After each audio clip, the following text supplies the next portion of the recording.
Chapter 5 The Stillness.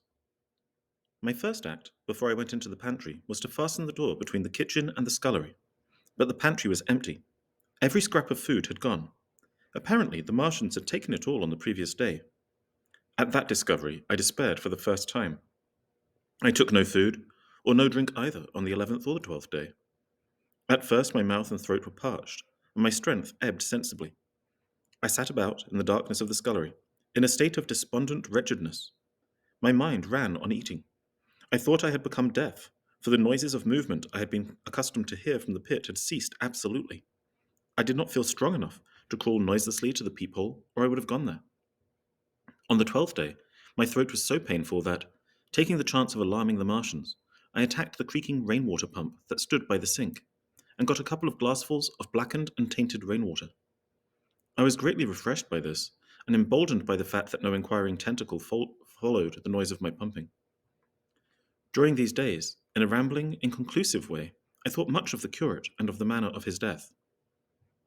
On the 13th day, I drank some more water, and dozed, and thought disjointedly of eating, and of vague impossible plans of escape. Whenever I dozed, I dreamed of horrible phantasms, of the death of the curate, or of sumptuous dinners. But, asleep or awake, I felt a keen pain that urged me to drink again and again. The light that came into the scullery was no longer grey, but red. To my disordered imagination, it seemed the colour of blood.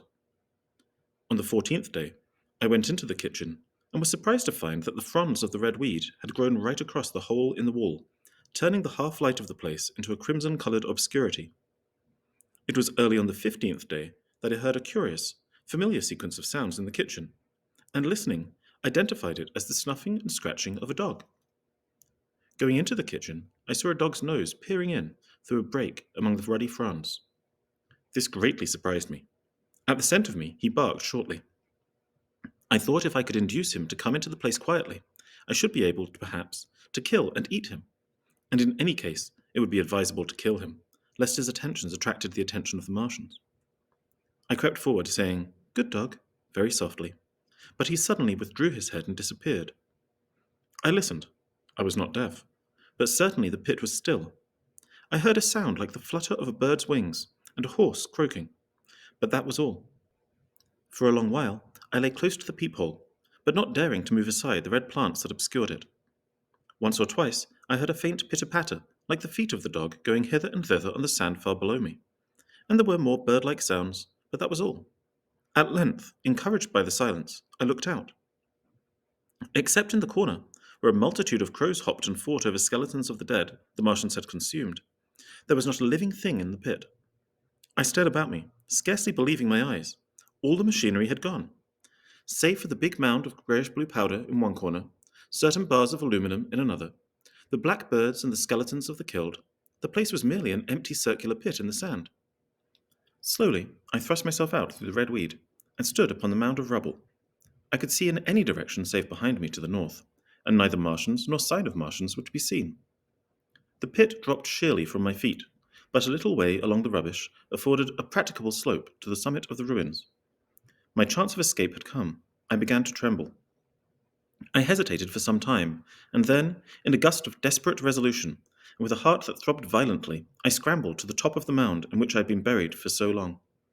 I looked about again. To the northward, too, no Martian was visible. When I had last seen this part of Sheen in the daylight, it had been a straggling street of comfortable white and red houses, interspersed with abundant shady trees. Now I stood on a mound of smashed brickwork, clay, and gravel, over which spread a multitude of red cactus-shaped plants, knee-high, without solitary terrestrial growth to dispute their footing. The trees near me were dead and brown, but further, a network of red threads scaled the still living stems. The neighbouring houses had all been wrecked, but none had been burned. Their walls stood sometimes to the second story, with smashed windows and shattered doors. The red weed grew tumultuously in their roofless rooms. Below me was the great pit, with the crows struggling for its refuse. A number of other birds hopped about among the ruins.